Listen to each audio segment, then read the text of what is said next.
দেশের মানুষের জন্য যে দল ভালো মনে হবে সেখানে যোগ দিতে পারি, জানালেন আসিফ। দেশে এখন গণতন্ত্র নির্বাচন সোনার হরিণ, বললেন আব্দুস সালাম। জানাবো জুন না ডিসেম্বর নির্বাচন নিয়ে কেন এই টানাটানি, এবং সর্বশেষ জানাবো শুধু প্রস্তাবনা নয়, নারী সংস্কার কমিশন বাতিল করতে হবে, বললেন মামুনুল হক। শুনছিলেন সংবাদ শিরোনাম, এবারে বিস্তারিত। দেশের মানুষের জন্য যে দল ভালো মনে হবে সেখানে যোগ দিতে পারি, জানালেন আসিফ। অন্তর্বর্তী সরকারের দায়িত্বের পর রাজনৈতিক দলে যোগ দেওয়া প্রসঙ্গে স্থানীয় সরকার, পল্লী উন্নয়ন ও সমবায় এবং যুব ও ক্রীড়া উপদেষ্টা আসিফ মাহমুদ সজীব ভুঁইয়া জানিয়েছেন এখনো এ বিষয়ে তিনি সিদ্ধান্ত নেননি। যুব ও ক্রীড়া উপদেষ্টা বলেন এখনো এ বিষয়ে সিদ্ধান্ত নিইনি, যখন সময় আসবে তখন দেশের মানুষের জন্য যেটা বেস্ট অপশন বা ভালো মনে হবে সেখানে যোগ দিতে পারি। তিনি আরো বলেন ছাত্র দলের নতুন রাজনৈতিক দলে যোগ দিতে হবে এমন কোনো বাধ্যবাধকতা নেই। আসিফ মাহমুদ বলেন আমার পক্ষ থেকে এখনো পর্যন্ত কোনো সিদ্ধান্ত হয়নি। জুলাইয়ের গণঅভ্যুত্থানে নেতৃত্ব দেওয়ার কারণে মানুষের মধ্যে আমাদের নিয়ে একটা আকাঙ্ক্ষা আছে। তারা মনে করেন আমরা দেশের জন্য দীর্ঘমেয়াদে কাজ করব, তবে কোনো রাজনৈতিক দলে যুক্ত হব তা নির্ধারণের সময় এখনো আসেনি। দেশে এখন গণতন্ত্র ও নির্বাচন সোনার হরিণ, বললেন আব্দুস সালাম। দেশে এখন গণতন্ত্র নির্বাচন সোনার হরিণ হয়ে গেছে বলে মন্তব্য করেছেন বিএনপি চেয়ারপারসনের উপদেষ্টা আব্দুস সালাম। তিনি বলেন ভোটের অধিকার ও গণতন্ত্রের আন্দোলন আজ দেশের সব রাজনৈতিক দল এবং সাধারণ মানুষের জন্য অপরিহার্য হয়ে গেছে। জনগণ চায় একটি সংস্কার করা রাজনৈতিক ব্যবস্থার মাধ্যমে সুষ্ঠু নির্বাচন। বিএনপি যে সংস্কার করেছে অন্য কোনো দল তা করতে পারেনি। বিএনপির ভারপ্রাপ্ত চেয়ারম্যান তারেক রহমানের বক্তব্য উদ্ধৃত করে আব্দুস সালাম বলেন আমরা আইনের শাসন চাই, দ্বিকক্ষ বিশিষ্ট সংসদ চাই এবং এরপর দুইবারের বেশি কেউ যেন প্রধানমন্ত্রী না হতে পারে এমন ব্যবস্থাও চাই। ভোটাধিকার ও গণতন্ত্র ফিরিয়ে আনতে অবিলম্বে নির্বাচিত সরকারের প্রয়োজন বলে মন্তব্য করেন আব্দুস সালাম। তিনি বলেন এই মুহূর্তে অন্তর্বর্তী সরকারকে দ্রুত নির্বাচনের ব্যবস্থা করতে হবে এবং জনগণের আস্থা অর্জন করতে হবে। সীমান্তের উপর থেকে ফ্যাসিস্টের কথাই কিছু হবে না, এদেশ চলবে জনগণের ভোটে নির্বাচিত সরকারের মাধ্যমে। জুন না ডিসেম্বর নির্বাচন নিয়ে কেন এই টানাটানি। ছাত্র জনতার অভ্যুত্থানে ফ্যাসিবাদী আওয়ামী লীগ সরকারের পতনের পর গঠিত অন্তর্বর্তী সরকার দেশের বিভিন্ন খাতে সংস্কারের কাজ করছে। জনদাবি অনুসারে জাতীয় সংসদ নির্বাচন আয়োজনের মাধ্যমে রাজনৈতিক শক্তির কাছে ক্ষমতা হস্তান্তরেরও আলাপ করছে তারা। তবে নির্বাচন অনুষ্ঠানের সময় নিয়ে বিভিন্ন আলোচনা তৈরি হয়েছে। দেশের অন্যতম প্রধান রাজনৈতিক দল বিএনপি চাচ্ছে আগামী ডিসেম্বরের মধ্যে নির্বাচন হোক, জামায়াতে ইসলামীও আগামী রমজানের আগে নির্বাচন চায়। এছাড়া বেশিরভাগ রাজনৈতিক দল বিএনপির সঙ্গে সুর মিলিয়ে ডিসেম্বরের মধ্যে নির্বাচন করার দাবি তুলেছে।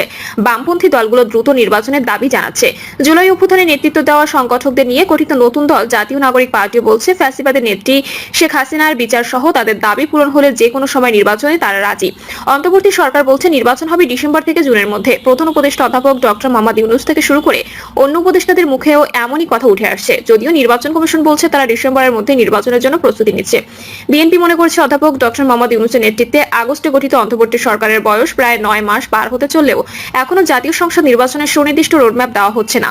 এর ফলে জনমনে সন্দেহ তৈরি হচ্ছে এবং নানা প্রশ্ন উঠছে। যদিও নির্বাচন অনুষ্ঠানের সময় নিয়ে সরকার ও রাজনৈতিক দলগুলোর চাহিদার মধ্যে খুব বেশি পার্থক্য নেই, কিন্তু সুস্পষ্ট রোডম্যাপ না দেওয়ায় সরকারের কথা আশ্বস্ত হতে পারছে না বিএনপি সহ অন্যরা।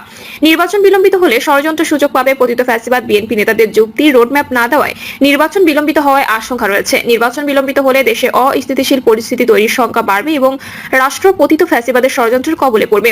এই কারণে বিএনপি ডিসেম্বরে নির্বাচন চায়। জুনের মধ্যে নির্বাচনের যে সময়ের কথা বলা হচ্ছে বিএনপি সেটাকে মনে করছে নির্বাচন বিলম্বিত করার কৌশল। এই কারণে গত 16 এপ্রিল প্রধান উপদেষ্টার সঙ্গে বৈঠকে দলটি আবারও ডিসেম্বরের মধ্যে নির্বাচন দেওয়ার কথা বলেছে। কিন্তু সরকারও আগের অবস্থান জানিয়েছে, অর্থাৎ চলতি বছরের ডিসেম্বর থেকে আগামী জুনের মধ্যে নির্বাচন আয়োজন হবে। এর ফলে নির্বাচন কবে হবে এরকম একটা প্রশ্ন সামনে চলে এসেছে এবং এক ধরনের অনিশ্চয়তা সৃষ্টি হয়েছে বলে মনে করছে বিএনপি। এ কারণে ডিসেম্বরের মধ্যে নির্বাচনের দাবিতে সব দলের ঐক্যমত্য গড়ে তুলে সরকারের উপর চাপ তৈরির চেষ্টা করছে বিএনপি। এরই অংশ হিসেবে বিভিন্ন রাজনৈতিক দলের সঙ্গে আলোচনাও শুরু করেছে দলটি। বিএনপির শীর্ষ নেতৃত্ব মনে করছে অন্তর্বর্তী সরকার আগামী জাতীয় সংসদ নির্বাচনের সুনির্দিষ্ট কোনো রোডম্যাপ ঘোষণা না করায় নির্বাচনের সময় নিয়ে উদ্বেগ দেখা দিয়েছে।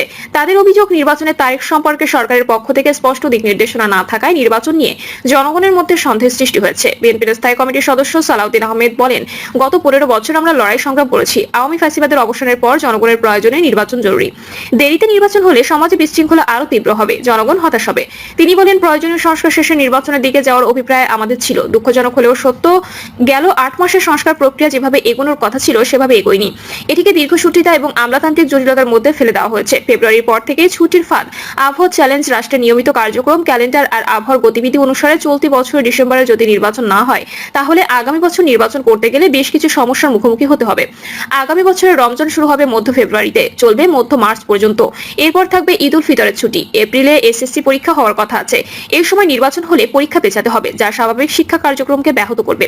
এপ্রিলের পর মে মাসে আবার ঈদ উল আজহা। মে মাসের শেষ সপ্তাহ থেকে ঈদে কোরবানির পশুর হাট কেন্দ্রিক ব্যস্ততা। এরপরে ঈদের আনুষ্ঠানিকতা ও ছুটি থাকছে। তাছাড়া এ সময় তীব্র গরম থাকে। জুন থেকে আবহাওয়া আরো খারাপ হতে থাকে। এরপর আছে বর্ষাকাল। আবহাওয়া আবার স্বাভাবিক অবস্থায় ফিরে আসতে নভেম্বর ডিসেম্বর সময় লেগে যাবে। এসব চ্যালেঞ্জ বিশ্লেষণে বিএনপি নীতি নির্ধারকরা মনে করছে নির্বাচন এতদিন বিলম্বে হলে সংকট আরো ঘনীভূত হবে। রাজনৈতিক ঐক্য করে সরকারের উপর চাপ তৈরি চিন্তা ভাবনা।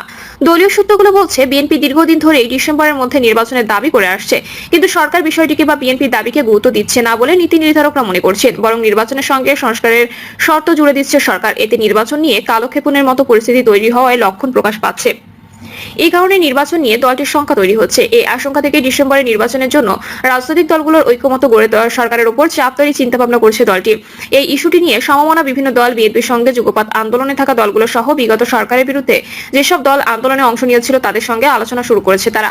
দ্রুতই এই প্রক্রিয়া শেষ হবে। এরই অংশ হিসেবে আনুষ্ঠানিকভাবে দলগুলোর সঙ্গে এই আলোচনা শুরু হয়েছে। এদিন 12 দলীয় জোট ও এলডিপির সঙ্গে বৈঠক করে বিষয়টি নিয়ে আলোচনা করে বিএনপি। সংস্কার প্রশ্নে সরকার ও বিএনপির অবস্থান দায়িত্ব নেওয়ার পর নতুন বাংলাদেশ বিনির্মাণে সরকার যেসব সংস্কার কাজে হাত দিয়েছে তাতে শুরু থেকে সমর্থন আছে বিএনপি, জামায়াত সহ রাজনৈতিক দলগুলোর।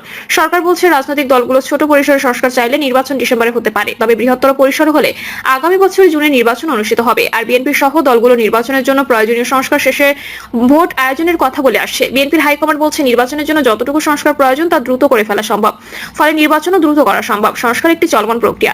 নির্বাচিত সরকার সংস্কারগুলো সম্পন্ন করবে। বিএনপি সহ আন্তর্জাতিক বিষয়ক সম্পাদক ব্যারিস্টার রুমিন ফারহানা গত মঙ্গলবার গাইবান্ধায় এক অনুষ্ঠানে বলেন, বিগত 15 বছরে আওয়ামী লীগ যত অপরাধ করেছে আগামী 100 বছর ধরে বিচার কার্য চালিয়ে গেলেও তা শেষ হবে না। তাই সংস্কার আর বিচার শেষ করার চিন্তা থেকে বেরিয়ে এসে দ্রুত নির্বাচনের আয়োজন করতে হবে। এ বিষয়ে বিএনপির স্থায়ী কমিটির সদস্য সালাউদ্দিন আহমেদ বলেন, সব সমস্যার সমাধান অন্তর্বর্তী সরকার করতে পারবে না। সব সংস্কার করার সমর্থন এই সরকারের নেই। একটি অবাধ, সুষ্ঠু ও গ্রহণযোগ্য নির্বাচনের জন্য যে সংস্কার প্রয়োজন সেগুলো অতি দ্রুত শেষ করে নির্বাচনের আয়োজন করতে হবে। সংস্কার চলমান প্রক্রিয়া, এটি অব্যাহত থাকবে।